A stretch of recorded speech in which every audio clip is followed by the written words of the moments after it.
The obesity epidemic is growing, with around 75% of Americans now considered overweight. And as waistlines across the country swell out, so do the pockets of big corporations who every year make millions from the fattening of America. First Lady Michelle Obama warns that obesity could be the next national security threat, with 1 in 4 adults unable to serve in the military because they're overweight. All right, you ready? Now she's leading by example, keeping herself physically fit and teaching children the importance of healthy eating. Obesity costs the U.S. $1.1 billion a year, and that looks unlikely to improve as big corporations continue to choose profit over quality. Liz Wall reports.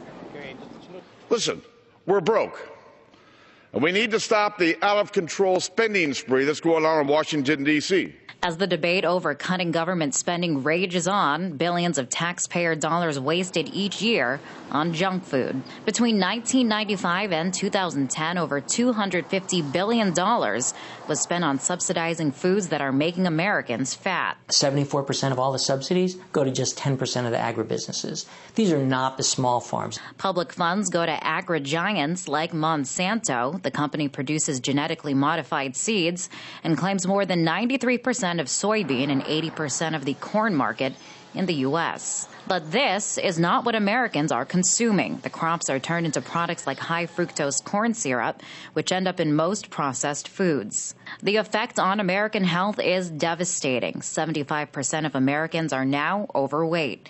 And advertisers today target kids. The most important part of the McDonald's Happy Meal is you. Hey, Superman, this is kryptonite for us. The result, 1 in 5 kids in America are obese. They like sweets, and they like all the additives that are added to fast foods and sodas and snacks. Meanwhile, corporations are profiting from the fattening of America. They spend millions each year lobbying Congress to uphold policies that keep the big businesses profitable. David Rosen calls the system the obesity industrial complex. That the system is essentially, it's a pay-to-play system, and if you can pay to support your local congressman or senator, you have a stronger opportunity to both not only influence the laws that are passed, but actually draft the laws. Like Congress recently declaring pizza a vegetable. Agribusinesses spend a lot of money lobbying on Capitol Hill and making sure that the funding is going towards things that are going to drive down the products of the most profitable products. Also cashing in on the fattening of America, pharmaceutical companies. The U.S. spends $147 billion each year treating obesity-related illnesses.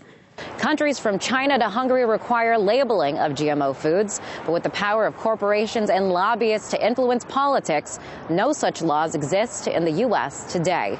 In Washington, Liz Wall, RT.